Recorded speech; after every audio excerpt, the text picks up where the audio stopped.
अनुसूचित जाती आरक्षणामध्ये अ आणि ब असे 2 गट करून वर्गीकरण धोरणाची तातडीने अंमलबजावणी करण्यात यावी या प्रमुख मागणीसाठी मातंग समाजाच्या वतीने आरक्षण आसूड महामोर्चा जिल्हाधिकारी कार्यालयावरून काढण्यात आला। या मोर्चात समाज बांधवांसह महिलांचा मोठ्या संख्येने सहभाग होता।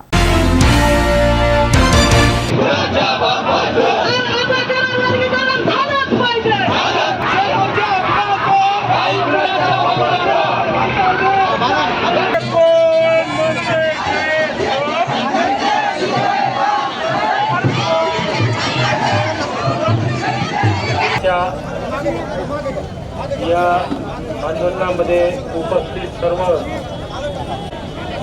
खूप खूप स्वागत आहे। या ठिकाणी महाराष्ट्रातील अनेक दिग्गज नेते या ठिकाणी उपस्थित झालेले आहेत आणि हा मोर्चा परभणी जिल्हा म्हणजे खूप मोठं क्रांतीचं एक स्थळ आहे। अनेक चळवळीला इथून बळ मिळालेला आहे आणि वर्गीकरणाचा लढा या परभणी जिल्ह्यातून रुजलेला आहे। कारण की काँग्रेस गणपत भिसे साहेब यांनी या लढ्याची मुहूर्तमेढ रोवली। त्याचबरोबर माझं असं म्हणणं आहे की गोखले साहेबांचा हा लढा आहे, कारण की गोखले साहेबांना 8% त्यावेळेस मागलेलं होतं, पण भिसे साहेबांनी त्याला एक संविधानिक रूप देऊन या आंदोलनाचा लढा सामाजिक न्याय घराघरापर्यंत घेऊन जाण्याची जबाबदारी होती, ती जबाबदारी त्यांनी प्रामाणिकपणे पाळली नाही। म्हणून आज आपण बघत आहोत की महाराष्ट्रातला तमाम मातंग समाज ही जबाबदारी आपल्या शिरावर घेऊन जी म्हणून वंचित लोक राहिलेली आहेत त्यांच्यापर्यंत या आरक्षणाचा लाभ पोहोचावा यासाठी हे आंदोलन उभं राहिलेलं आहे।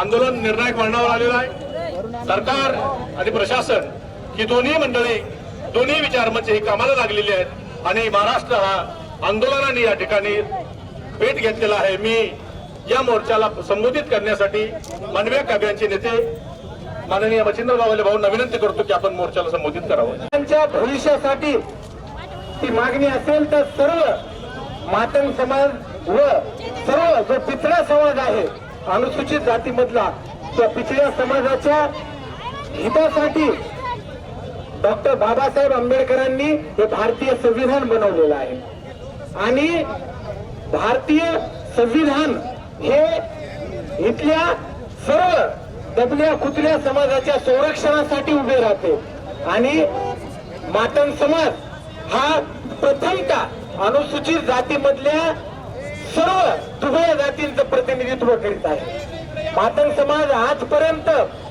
वैयक्तिक मागणीसाठी उभा राहिला असेल, पण ही प्रथमतः पहिली वेळ असेल की मातंग समाज हा अनुसूचित जातीमधल्या सर्व उपेक्षित जातीसाठी हा एकजुटीने उभा आहे। आणि मी जास्त खोलात जाणार नाही, पण मी 2 शब्दामध्ये सांगू इच्छितो की भारतीय संविधानाने जे काही आर्टिकल बनवलेले आहेत, भारतीय संविधानाने जे काही कलम बनवलेले आहेत, त्या कलमाचं संरक्षण आणि त्या कलमाचे आर्टिकलचे अर्थ काढण्याचा अधिकार हे सुप्रीम कोर्टाला असतो आणि सुप्रीम कोर्टाने या देशातल्या सर्व उपेक्षित वंचित घटकाच्या न्यायासाठी सुप्रीम कोर्टाने अनुसूचित जातीमध्ये आरक्षणाचे उपवर्गीकरण करण्यासाठी ही संमती दिलेली आहे। त्यामुळे भारतीय संविधानातील आर्टिकलांचा जो अर्थ आहे तो अधिकृत सुप्रीम कोर्ट काढत असतो।